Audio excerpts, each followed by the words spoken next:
여러분 안녕하세요, 이정민입니다. 여러분, 운이라는 것이 절대로 안 바뀌는 사람이 있습니다. 굉장히 불행하게 살아가도록 만들어진 사람이 있어요. 그거는 풍수적인 어떤 요인을 가미하더라도 이 사람은 절대 운이 변하지 않고 굉장히 어렵게만 살아가야 되는 사람이 있습니다. 절대로 바꿀 수 없는 사람. 그 사람이 어떤 사람이냐면 우리 사주학에서 말하는, 동양학에서 말하는 타고난 기운에 역극이 나는 사람을 말하는 건데요. 실제로 여러분들의 사주를 이렇게 적어 놓으시고 이름을 적어 놓으시고 여러분의 기운에서 역극이 난다라고 생각되면 그 사람은 절대로 어떤 방법을 써도 바뀌지 않습니다. 집안에 풍수적인 어떤 처방을 하더라도 그 사람의 삶은 바뀌지 않아요. 예를 들어서 역극이라는 것이 어떤 것인지 알려드리도록 할게요. 자, 제가 신혼관계상 임의로 사주를 미리 적어 놨습니다. 얼마 전에 저한테 개명을 해달라고 전화를 하신 분인데 여러분들이 직접 한번 보시도록 하세요. 자, 이분 같은 경우는 타고난 기운에 목이라는 기운이 하나도 없습니다. 여기 이름에 하나가 있고요. 화라는 기운이 얼만큼 있냐면 하나, 둘, 세 개가 있어요. 그리고 여기 네 개가 있고요.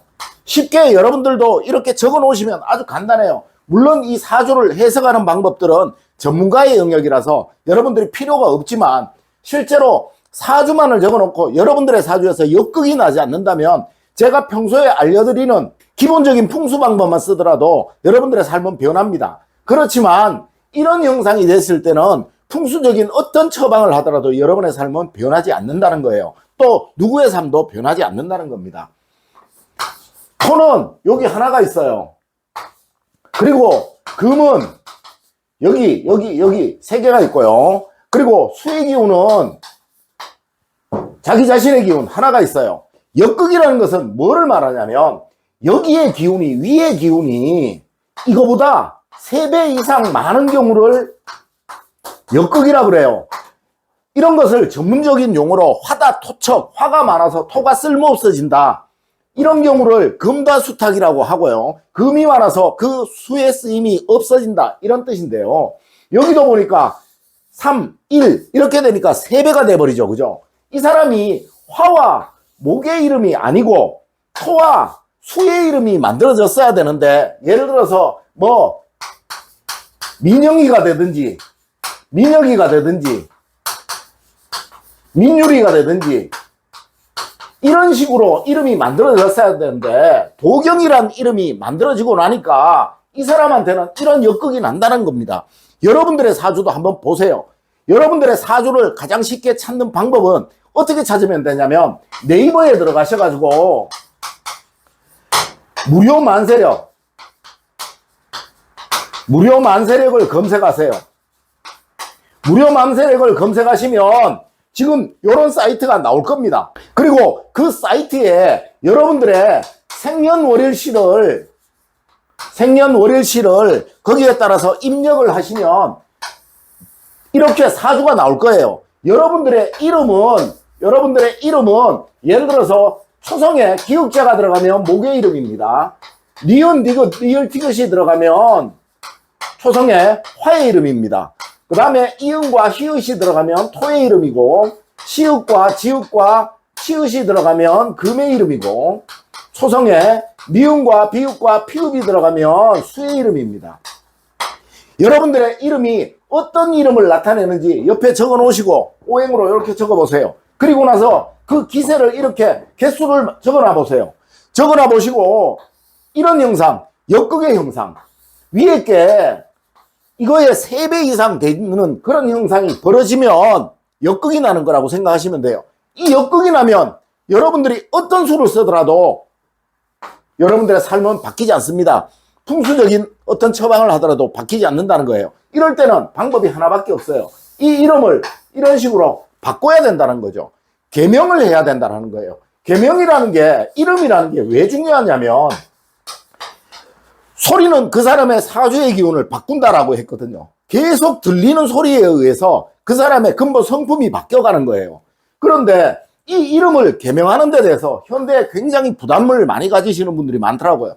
이 이름은 언제 효과가 있냐면 불릴 때만 효과가 있습니다. 불리지 않으면 아무런 효과가 없어요. 그러니까 여러분들이 법원에 개명 신청을 개명 신청을 하셔도 되고 하지 않으셔도 됩니다. 개명 신청을 하면 뭐 여권도 바꿔야 되고 또 통장도 바꿔야 되고 여러 가지 불편한 일들이 있을 수 있어요. 물론 저는 그것까지 다 했습니다. 그런데 그 불편한 일들을 감수하시려면 개명 신청을 하셔도 되고 아니면 그냥 주변 사람들한테 나 이렇게 이름을 바꿨으니까 이제 이 이름으로 불러줘 라고 얘기를 하시고 그 이름으로 불리면 됩니다. 계속 그 이름을 여러분들이 들으시다 보면 여러분들의 뭐가 바뀌냐면 성격이 바뀌게 돼요. 이 성격이 바뀌게 되면 후천운이 변화가 된다는 거죠. 여기에 맞게 이렇게 후천운이 변화가 된다는 거예요. 이것도 물론 저한테 말씀하시기에 그분이 어느 장명원에 가서 지었다라고 얘기를 하더라고요. 그런데 이름을 이렇게 지으면 안 된다는 거죠. 이렇게 지으면 자기의 기운에 맞도록 역극이 나지 않도록 이렇게 짓는 전문가를 찾아가셔가지고 여러분의 기운에 맞도록 이름을 제대로 이렇게 만들고 나면 여러분들의 삶은 바뀌는 거예요. 아주 간단한 몇 가지의 수단만 쓰더라도 삶은 바뀌게 되는데 실제로 제가 학교에서 이 부분에 관해서 수도 없이 강의를 해드렸어요. 제가 지금 학교에서 강의하는 지가 한 20여 년이 가까이 되는데요. 그동안 계속 이 성명학을 가르쳐 드렸지만 사실 실제로 대부분의 사람들이 토와 금의 이름만을 자꾸 지으려고 해요. 자기의 기운에 부족한 부분들이 있는데 그걸 보완하지 않고 또 이렇게 역극이 나고 있는데 역극을 보완하지 않고 이렇게 이름을 지으려고 한다고요. 이렇게 되기 때문에 그 사람의 삶이 어려워지는 겁니다. 운을 바꾸는 첫 번째 원칙은 자기 이름이 문제가 없을 때 풍수를 적용하는 거예요. 만약에 이름에 문제가 있다 그러면 풍수를 적용해봐야 의미가 없는 거예요. 물론 이런 말씀드리면 여러분들이 어떻게 생각하실지 모르겠지만 예를 들어서 내가 태어나면서부터 또는 살아가면서 후천적으로 어느 한 부분에 장애를 얻었다. 장애를 얻었는데 일반적으로 병원에 가서 약물로 치료를 한다고 해서 그게 고쳐질 수는 없는 거잖아. 그죠? 그렇듯이 이 역극이라는 것은 하나의 틀을 말합니다. 변하지 않는 틀. 절대로 역극이 나면 안 된다는 거예요. 그래서 풍수학에서도 이런 말을 합니다. 역극이 나는 사람의 삶은 굉장히 어려워지고 불행해지고 뭔가 불행을 다 겪고 살아가게 되지만 역생이 나는 사람은 인생이 바뀐다. 삶이 아주 좋아지게 된다. 이런 말을 합니다. 그러니까 여러분들 만약에 사주를 직접 적어놔 보시고 그리고 제가 전에도 한번 말씀드렸지만 내 삶이 정말 어렵고 아무리 노력해도 안 된다. 거의 100%입니다. 무조건 이런 역극이 나기 때문에 그런 거예요. 그렇지 않다 그러면 어떠한 사람도 보편적인 삶은 다 살아가게 됩니다.